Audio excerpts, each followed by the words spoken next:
téléspectateurs de UCA TV, bonjour, bienvenue dans votre émission À vous la parole. À vous la parole est une émission de UCA TV qui offre l'occasion aux acteurs de l'Université de Kara de se prononcer sur les questions d'actualité. Aujourd'hui, nous nous intéressons à la question des bourses et allocations de secours à l'Université de Kara. Depuis le 15 juillet 2021, certains étudiants de l'UCA ont poussé un ouf de soulagement parce qu'ils ont reçu des messages de virement de leurs bourses et allocations de secours. Par contre, certains demeurent toujours dans l'attente, ce qui suscite des incompréhensions et des interrogations. Qu'est-ce qui explique le virement tardif des bourses et allocations des étudiants? Quelles sont les difficultés liées à ces bourses et allocations de secours? Nous avons l'immense plaisir de recevoir deux invités. Le premier invité est Dr Pacha Komi. Il est maître de conférence en littérature française et il est surtout le directeur des affaires académiques et de la scolarité de l'Université de Kara. Monsieur le directeur, bonjour. Bonjour, chers amis et collègues. Merci d'avoir accepté notre invitation. Le plaisir est à moi. Notre second invité est Monsieur Kwadima Pougim. Il est étudiant en droit public. Il est à la fois le délégué général des étudiants de la faculté des sciences politiques et le délégué général des étudiants de l'Université de Kara. Monsieur le délégué général, bonjour. Bonjour, professeur. Merci d'avoir accepté notre invitation. Merci, c'est un plaisir partagé. Merci. Alors, nous allons commencer notre émission par cette question, monsieur le directeur. Depuis un certain temps, l'actualité, ce sont les bourses et allocations qui sont gérées par les banques. Et là, ça pose beaucoup de questions. Directeur, dites-nous, quelle est la procédure globale d'attribution des bourses aux étudiants? Merci, chers collègues et animateurs.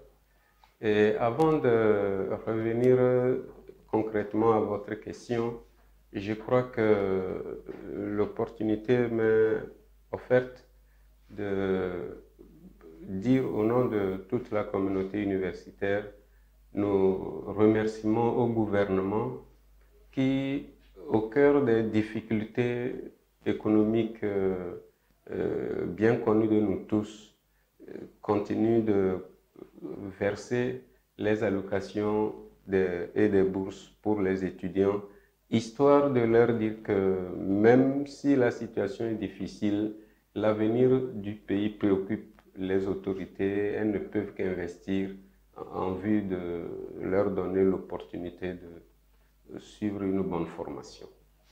Deuxième observation générale, c'est les efforts du président de l'Université de Kara qui nous instruit chaque jour de porter le souci de l'étudiant chaque fois que nous voulons prendre certaines décisions, nous voulons projeter ceci ou cela.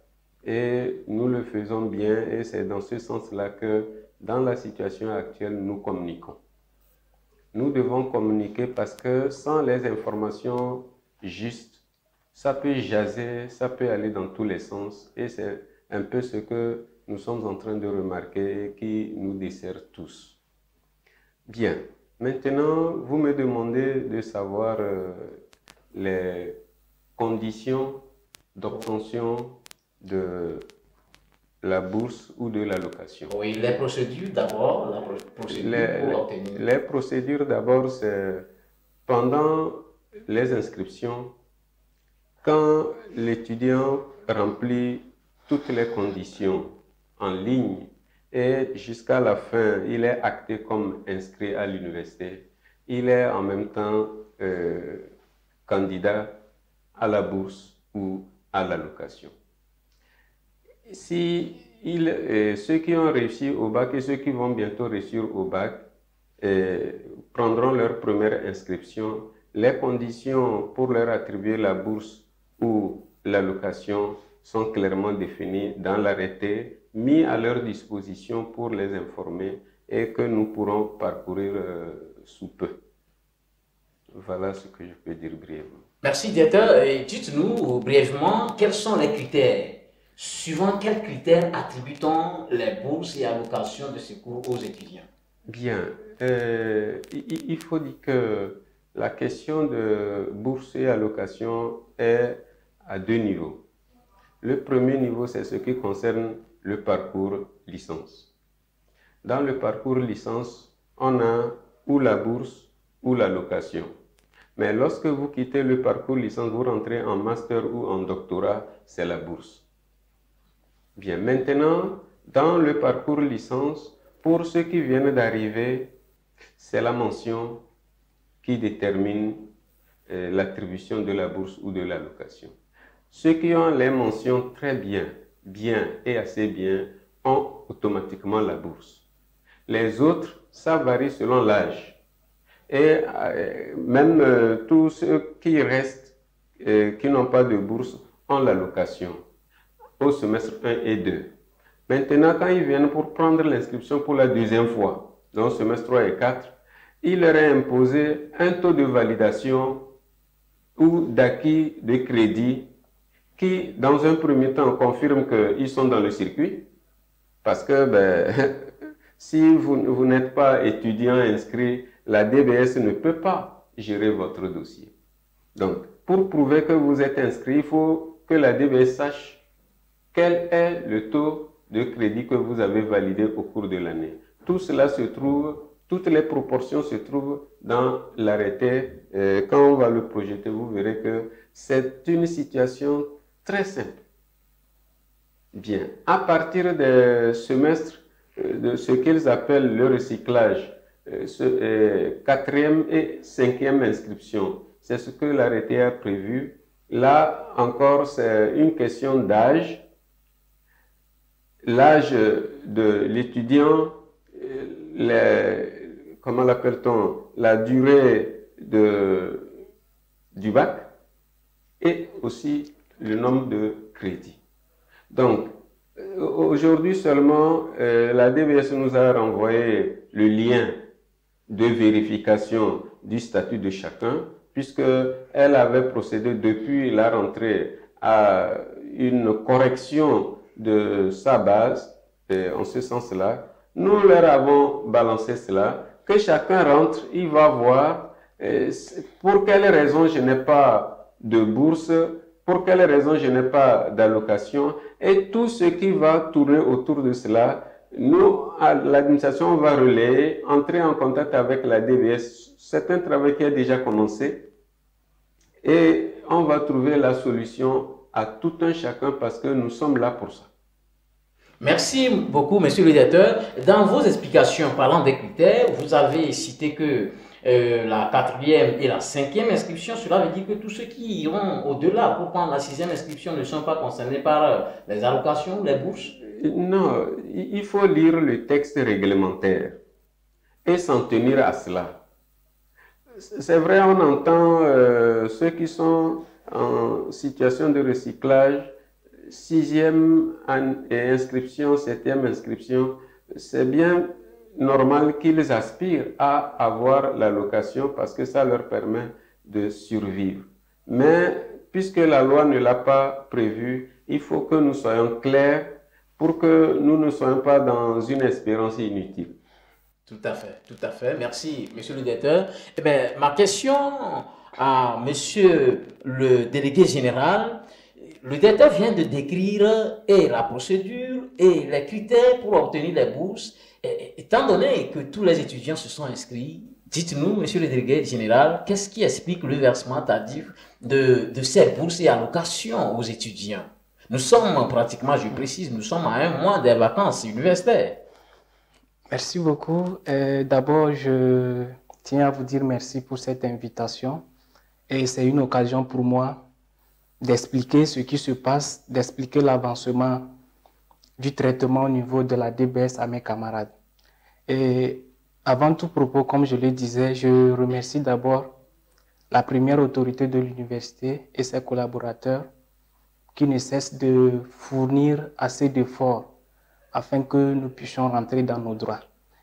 Je n'oublie pas aussi le directeur de la DBS aussi, qui fait assez d'efforts aussi, qu'on communique régulièrement par rapport au paiement, par rapport aux difficultés que nous avons. Je reviens sur la question du paiement tardif. En tant qu'étudiant, je pense que mes camarades vont m'écouter, nous devrons se mettre en tête que lorsqu'on s'inscrit, ce n'est pas automatiquement la bourse ou bien l'allocation qui vient. Il y a un travail qui se fait en amont. Et cette année, nous avons fini les inscriptions le 12 mai. L'année passée, j'étais délégué. Je sais comment les choses se passaient. Et quand on finit l'inscription, souvent même on espère un mois, au-delà d'un mois. Minimum un mois. Nous avons fini les inscriptions le 12 mai. Quand on finit comme ça, la DAS aussi a un travail à faire. Ce n'est pas que la DAS envoie directement ou bien la DBS vient chercher la base. La DAS fait un travail. La DAS, il y a des doublons, les gens s'inscrivent mal. Malheureusement, je vais invoquer un cas ici où le directeur de la DAS m'avait interpellé, me faisant savoir qu'il y a plus de 11 000 étudiants qui ont ignoré un champ en renseignant. Tout ceci, c'était du travail. On ne savait pas rouvrir le site pour que ces étudiants viennent renseigner ou comment faire, on ne savait pas. Tout ceci, ça a retardé vraiment le paiement.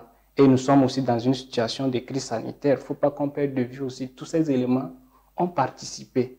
Il faut que les camarades aussi, à un moment, qu'on comprenne que, vu qu'on ferme le site, on rouvre, on ferme, on rouvre, il y a certains étudiants. Je dis un truc, c'était juste avant-hier. Un étudiant m'a écrit que lui n'a pas pu payer ses inscriptions.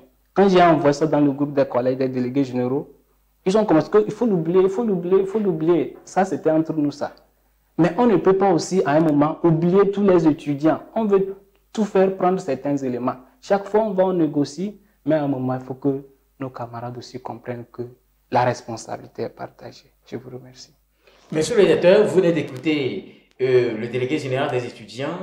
À votre avis, qu'est-ce qui peut justifier ce versement tardif? Je vous pose la même question des bourses et allocations.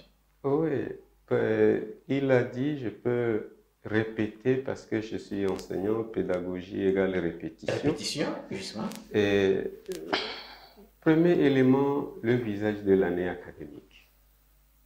C'est-à-dire? Non, nous sommes sous l'effet du Covid qui agit sur le découpage de l'année académique. Nous avons commencé, il a dit le 12 mai, l'administration était obligée de fermer parce que de report en report, on finit par arriver à une situation comme celle-ci. Nous avons progressé, l'université a progressé en termes d'évolution de numérisation. Nous sommes passés en inscription en ligne il y a quelques années. Nous payons par T-Money en ligne. Ce qui veut dire que l'étudiant n'est pas obligé de voyager pour venir à Kara pendant que la ligne est ouverte en vue de son inscription. Du salon de son papa où qu'il se trouve, s'il a une bonne connexion, il peut s'inscrire et il reviendra avec les reçus de T-Money, la fiche d'inscription et la fiche d'achat des UE pour déposer au guichet de l'université et compléter, sinon finaliser son inscription. Alors, lorsque nous ouvrons la ligne, dès que nous ouvrons la ligne pour que les nouveaux bacheliers fassent la préinscription, les anciens étudiants sont appelés en même temps à s'inscrire. Vous comprenez donc que s'ils tiennent, comment l'appelle-t-on, s'ils respectent les délais ou les conditions d'inscription, normalement, les anciens étudiants devraient finir leur inscription avant les nouveaux. Qu'est-ce que nous constatons? Ils attendent un jour avant la clôture pour manifester qu'ils n'ont pas pu s'inscrire. Nous rendons compte, et l'autorité étant toujours sensible à la vie de l'étudiant, on nous instruit de repousser la date limite des inscriptions. Et ils disparaissent dans la nature.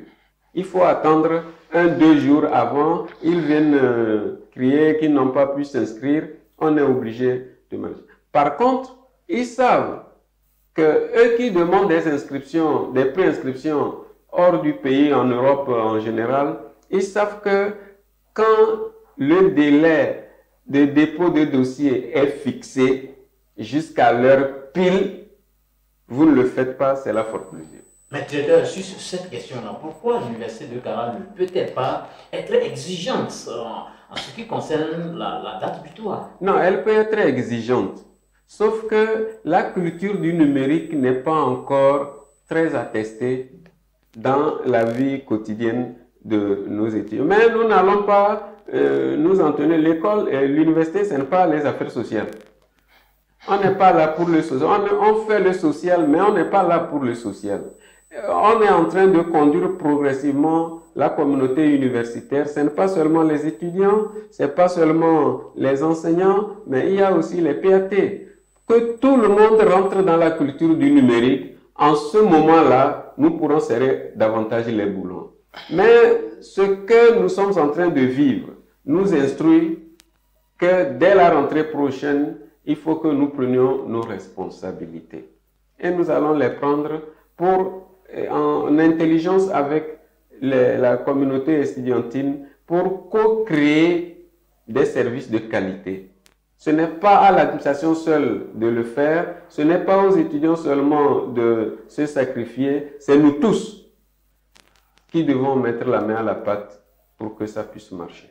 Merci beaucoup, monsieur le directeur, pour toutes ces explications. Je me tourne vers le délégué général. Délégué général, vous qui êtes très proche de vos étudiants et qui les écoutez dans leurs plaintes, dites-nous quelles sont les difficultés auxquelles ils sont confrontés lorsque ils vont pour le retrait de leur bourse ou lorsqu'ils n'en ont pas. Qu'est-ce qu'ils disent? Merci beaucoup. Bon, là-bas, il y a plusieurs éléments que je vais énumérer. Oui, rapidement. D'abord, certains étudiants, quand ils vont à la banque, ils constatent que s'il va prendre son 12 000, ils constatent que c'est son 9 000. D'autres, ça n'atteint pas. Il y a des prélèvements abusifs, si je peux le dire ainsi. À ces étudiants, ce qu'on propose comme solution, on demande à ces étudiants de garder leur reçu. Quand on les paie, qu'ils gardent le reçu. Ça peut nous servir de preuve lors de la réclamation. L'année antérieure, nous avons réclamé, mais on nous a demandé d'apporter les preuves. On n'avait pas de preuves. Ce qui a fait que, voilà, ça n'a pas eu d'effet. Certains étudiants aussi, bon, je pense que ceux de première année déjà, les semestres 1-2, aujourd'hui, ils ont eu satisfaction. Tous ceux qui sont en semestre 1-2, il y a le site, la plateforme de consultation qu'on a déjà envoyé dans les groupes. Ces étudiants pourront aller consulter et reconnaître leur banque et ils vont directement à la banque pour prendre.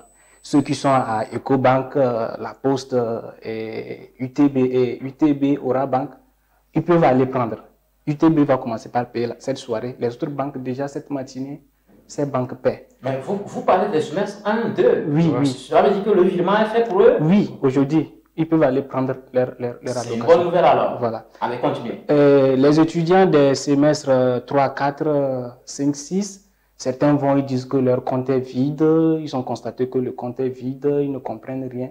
À ces étudiants aussi, ce que je vais dire à leur niveau, certains étudiants, nous avons envoyé le lien de consultation que je demande à ces étudiants de consulter à nouveau. Certains étudiants ont leur compte, mais ils ne savent pas que le compte est chargé, ils sont sous-informés, tout ceci. Et maintenant, ceux qui recyclent, qui disent que non, on a dit que cette année, on ne va pas payer les recycleurs, et disons ceux qui sont à leur 4e, 5e inscription, c'est archi faux. Si tu remplis les critères, tu auras ta tranche. Là-bas, on parle de tranche allocation. Si tu remplis réellement, véritablement, tu auras. Aucune information n'a été donnée ailleurs disant que cette année, ceux qui sont à leur 4e inscription, 5e inscription n'auront pas de train. C'est archi faux. C'est pour démentir à un audio qui circule déjà, qui dit, le monsieur dit que lui, il a été, je ne sais pas, Lomé, le directeur de la DBS l'a reçu, et il racontait des trucs non fondés. Et les étudiants ont cru. Ce qui est faux. Alors que nous sommes là, quand ils ont des difficultés, qu'ils viennent à notre niveau pour voir. Habituellement, on ne fait pas des audios pour les envoyer. Voilà. Je pense que le directeur de la DAS va vraiment expliquer plusieurs éléments à ce niveau. Merci beaucoup, monsieur le directeur. Oui, je confirme ce que le délégué général a dit. Et dans cette perspective de gérer le problème lié à la libération de leurs bourses et aides. Hier après-midi, avec le secrétaire général, nous avons rencontré le collège des délégués pour que nous puissions comprendre. L'administration veut comprendre quelle compréhension eux-mêmes ont de la situation. Voyez-vous, il y a plusieurs éléments mais qui n'ont pas suivi le droit chemin. Le droit chemin, c'est que dans l'audio dont il parle, on a taxé la DAS d'avoir envoyé à la DBS des informations erronées. Celui qui l'a dit, quand il a eu l'information, il ne s'est même pas gêné de venir vers la DAS pour s'enquérir de la réalité, comment on procède. Quand l'étudiant entre en ligne et il suit le processus jusqu'au bout, la DAS ne peut pas modifier un seul élément. C'est ça la première vérité. Alors, ça veut dire que si lui-même renseigne mal, eh bien, c'est ces erreurs-là qui vont partir. Nous avons dit déjà que les semestres 1 et 2 se sont inscrits sans numéro de téléphone. Ce n'est pas ce matin, quand il dit que certaines banques ont commencé à payer les premières années, ce n'est pas ce matin que le virement a été fait. Le virement a été fait, les comptes ont été ouverts, le virement a été fait dans la même période, sauf que quand les banques lancent l'alerte, ils n'ont pas accès à l'information. Ce qu'on a fait, c'est que la DBS s'est entendue avec les banques en partenariat pour créer des comptes par défaut. Maintenant, avec le lien de consultation, il verra dans quelle banque il est. Et quand il ira là-bas, la banque va lui dire ce qu'il faut comme information en vue d'accéder à son droit. Je vais vous donner un exemple. L'année dernière, vers la fin de l'année, une banque informe la DBS que sur 7000 comptes ouverts, seulement 3000 étudiants sont venus chercher leur argent. Ah bon? Voilà. Il y a un cas ici, une jeune dame qui boudait, ronchonnait. On la prend, on lui fait asseoir. Tu es où? Que à la poste. Depuis quand tu es allé consulter? Que non, on lui a dit que le compte n'est pas fourni. On la pousse à aller. Et elle découvre que les tranches sont accumulées sur son compte. Donc, ici, c'est très facile de crier haro sur l'administration sans que les mêmes étudiants ne fassent pas l'effort de s'approcher des banques. Ce n'est pas à la DAS de gérer les banques. La DAS n'a aucun partenariat avec les banques. La DAS ne distribue pas ou n'accorde pas de bourse. La responsabilité de la DAS est double. 1.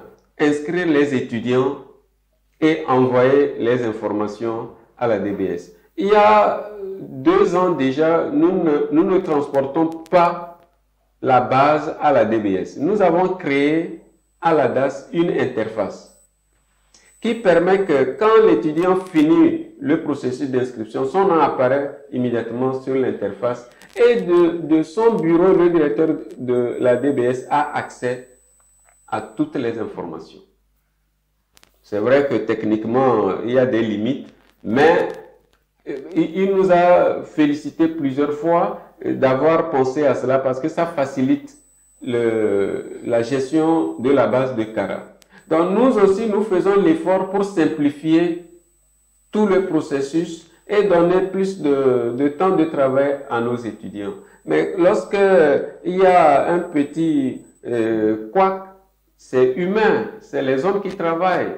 Il peut y avoir un glissement d'erreur, nous pouvons nous asseoir, discuter, arranger les choses. Si vous n'avez pas vos bourses et allocations aujourd'hui, vous les aurez demain.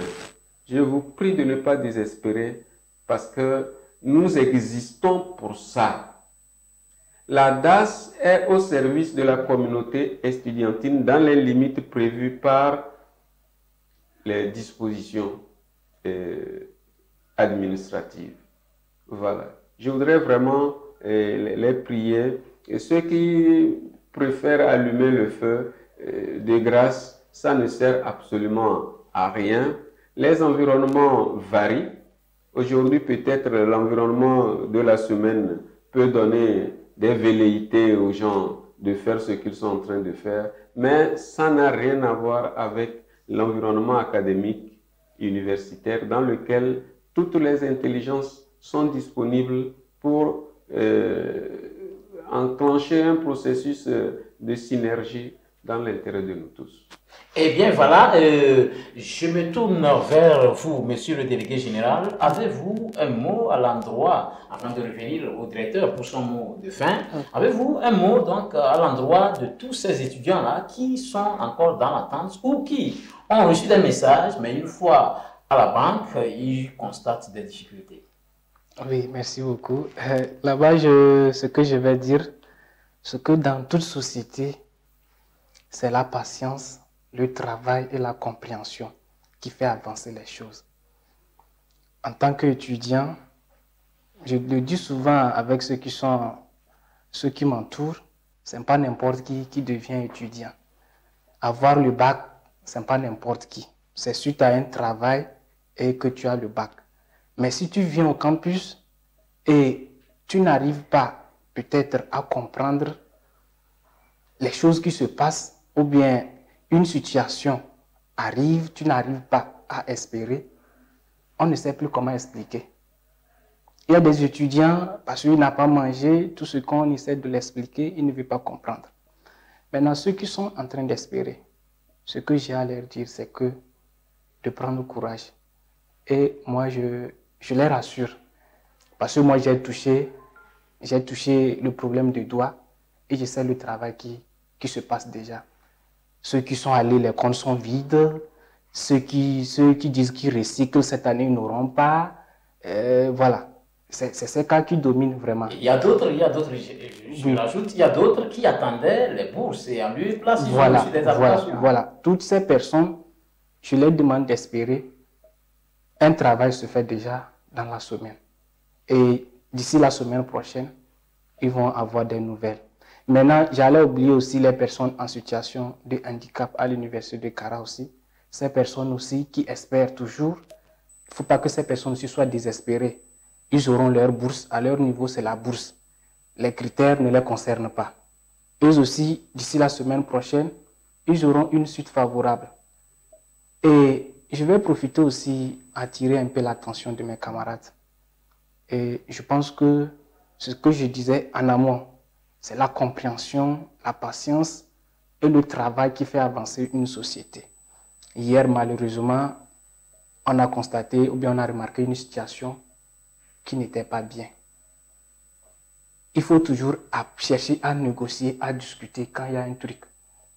Hier, on a dû surseoir un examen ou bien des examens dans une faculté au motif qu'eux réclamaient ou bien ils faisaient la grève. Après tout, c'est nous qui perdons. C'est nous qui perdons. À un moment, il faut qu'on comprenne et quand on dit on fait un travail, ayez confiance en nous. Ou bien s'il y a un groupe d'étudiants, il y a un truc qu'ils ne comprennent pas, nous sommes là. Venez, on va discuter, on va échanger, on vous propose des solutions. Si vous avez même besoin qu'on vous envoie le mail au niveau du directeur, on le fera. Mais je ne comprends pas le pourquoi à chaque fois l'étudiant de l'université de Kara pense qu'il faut toujours manifester, il faut toujours casser un truc avant qu'on l'écoute. Après tout, c'est nous qui perdons. Si on remarque, on est vraiment avancé. Et on projette aller en vacances le 28 août. Si les choses avancent très vite, je pense que nous tous, on aura un long moment de vacances, on pourra faire ce qu'on a à faire et revenir, être bien équipés. Ceux qui disent que les maisonniers les chassent, voilà, les bailleurs demandent, moi je les rassure, nous on est toujours là, chaque jour, lundi jusqu'à vendredi, souvent même on part à 19 h, nous sommes toujours au campus. Vous venez, rentrez, si vous avez un problème, si on n'arrive pas à régler, chez qui on peut vous diriger pour résoudre le problème, allons-y. Il ne faut pas que les gens vont les mettre des trucs dans leurs oreilles, des fausses informations surtout. Ça, je vais rappeler cela. Les gens, quand ils écoutent un truc, en même temps, ils prennent ça. C'est ça la vérité universelle. Venez, nous sommes là, nous sommes vos délégués. Si vous ne nous croyez pas, venez, nous, on peut vous introduire au niveau des autorités pour que vous puissiez les écouter et avoir les informations de première main. Pour tous ceux qui espèrent, beaucoup de courage et moi, je vous donne ma parole. D'ici les jours à venir, vous allez beaucoup sourire. Merci beaucoup. Eh bien, voilà les propos du délégué général qui rassure. Je me tourne vers le directeur de la DAS qui a certainement un mot à l'endroit de tous ceux-là qui espèrent, qui ont des soucis de bourse et allocation. Oui, merci, chers collègues. Je crois qu'il n'y a pas autre chose à espérer que ça. Je vous assure que j'étais en contact avec la DBS toute cette nuit. Le directeur a commis des informaticiens qui ont travaillé. Je devais attendre pour obtenir le lien. C'est vers 1h du matin qu'ils ont achevé le travail, ils nous ont envoyé et on est allé se reposer. Ce matin, le directeur de la DBS est déjà dans les banques.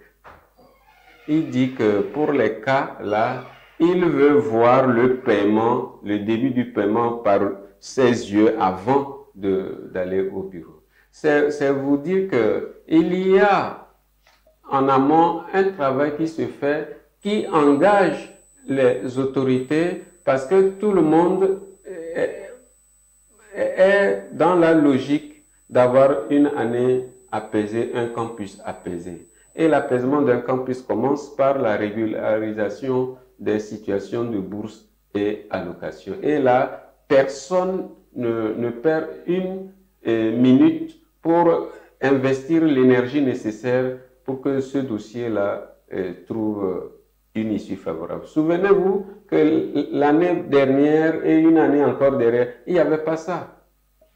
Donc cette année étant atypique, parce qu'on l'a commencé tardivement et que les inscriptions n'ont pas été faites dans les délais souhaités, que tout le monde mette un peu de bémol pour que ensemble nous puissions réussir.